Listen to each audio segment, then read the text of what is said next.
another episode of our Daily Bible Breakdown where we're doing two things. One, we're lifting up biblical truth, helping us get stronger mentally, physically, most importantly, spiritually. Two, we're reading through the entire Bible in just 1 year, and it is epic. Just finishing up a couple extra burpees for my 100 daily burpees. Hopefully you're getting your fitness in as well today. And as you can see, yeah, I'm in the basement of blessings. Basement of blessings. It's pretty good. Let's get a better background here for you that are easily distractible. What is up? Got a great DBB for you today. Today's Thursday. We're in the book of Matthew 22 and Mark 12. If you have not opened up your Bible yet today, stop this video. Stop cheating. Huh? Gavin Joe? I know you're doing your Bible reading, brother. I know it. All right, Matthew 22 and Mark 12. A couple stories in here I think you recognize. Let's dive in. Matthew chapter 22.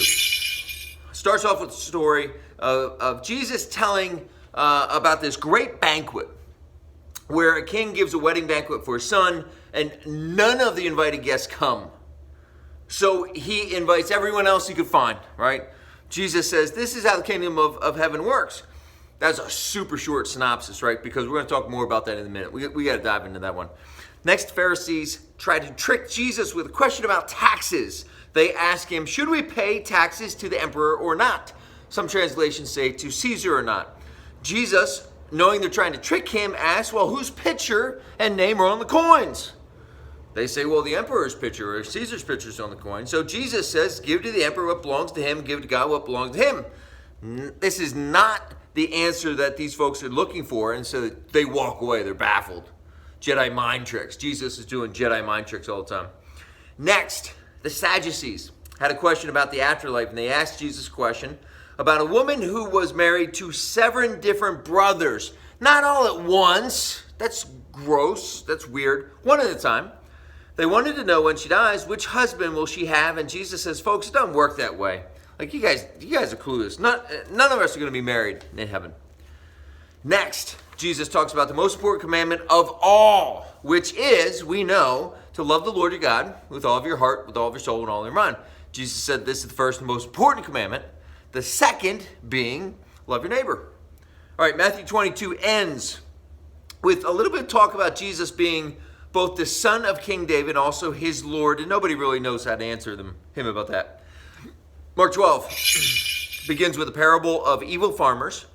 We read a similar story, or we read a similar story on Monday in Matthew 21, and we're going to read the same story in Luke 20 tomorrow. Okay, it's basically a story about a man who starts a vineyard, leases out to some tenant farmers, and they turn on him because they are extremely ungrateful and entitled people.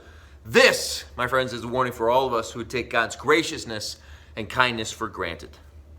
Verse 13 starts out the same story about taxes with the emperor. Jesus says, pay the guy on the coin. And then we also have the story about the poor woman who has to marry 7 brothers.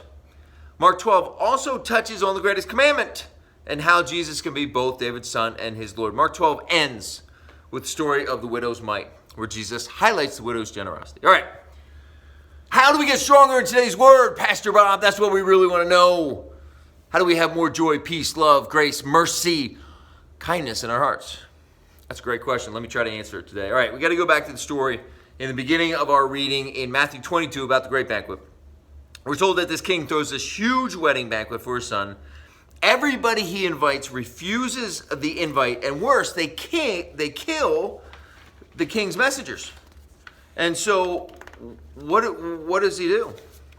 Got my notes messed up here.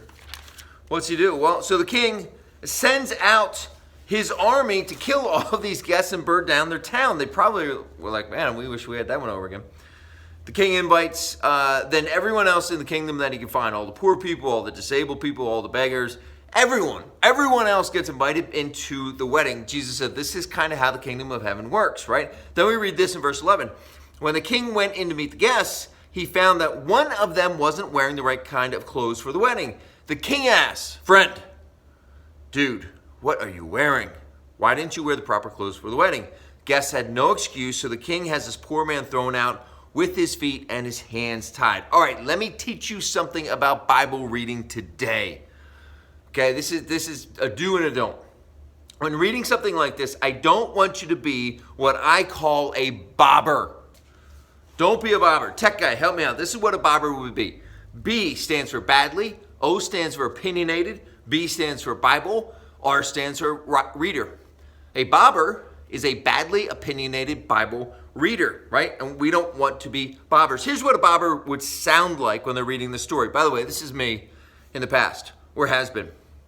Okay, so the king throws this huge wedding feast and nobody comes. All right, that's kind of a bummer. The king kills all those people. Okay, I can see that. Probably would have done the same thing if I was in his shoes or wanted to.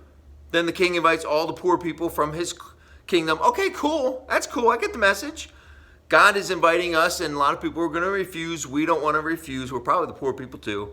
And then, wait a second. We have this poor man who didn't get the memo about the proper dress code. Like, they just pulled him off the streets and put him in the wedding. Like he didn't, and the king throws him out. Wait a second. That's not cool. I don't like that. You know what? If I was that king, like, I would have been much nicer. And all right, okay, so the king is supposed to represent God. Like, I don't know. Like, I think I would have been nicer. I would have been nicer than God. That's just who I am. All right, that's being a bobber. Badly opinionated Bible reader. Reading with skepticism and arrogance. Like, if we were the king, we somehow would have done a much better job. All right, so here's what we want to do. Got my notes messed up. Here's what you want to do when you're reading a story like this. First, start with love. Start with love. Okay, this is a story about God, and I know God is love, kindness, and goodness. So that's where I'm going to start. I'm going to start with that framework, right? And the next thing is the beginning verse says, once again, Jesus used stories to teach the people. That's the CEV version, using the five-finger death punch. Of course, 5 different biblical translations. All right, so this is a story. Right, this is not history. This is not an accounting of a historical time. This is a story meant to convey lessons. All right, I've got my mindset correct. Okay, knowing that God is love and there is a lesson to learn, what could it mean that the king throws out this man? Right, I'm not judging. I'm not being arrogant. I'm not putting myself in his shoes. Well, he wasn't wearing the right clothes. It could mean that when we get invited to heaven, we have to shed our own clothes, our old clothes. Oh, all right, I get that. Or it could mean that when we get invited to heaven, we can't be wearing clothes of anger or fear or jealousy or violence. We have to shed those clothes. Oh, okay, like my worldly stuff. I gotta get rid of those clothes. It could mean, right, that when we get invited into heaven, we have to put on clothes of righteousness. Clothes of peace and kindness and joy. Okay, all right. Man, I do not want to be that guy who's wearing the wrong stuff, right? I want to have the right things on. So you can see, it's how we approach these Bible stories with the right framework, with the right with the right mindset, that we're able to pull many more lessons out. Got it? Do not be a bobber in your Bible reading. Badly opinionated Bible reader. Here you go, man. And now for today's power verse. Today's power verse is Matthew 22:37. And Jesus replied to him, you shall love the Lord your God with all your heart, with all your soul, and with all your mind. Do me a favor. Get out your daily Bible reading tracker. Or at least mentally, give yourself a check mark. Give yourself credit for doing the work today. It's not easy, but we're getting our Bible reading done. Counting as a win. Bob Garvey with the Daily Bible Breakdown. We'll see you tomorrow.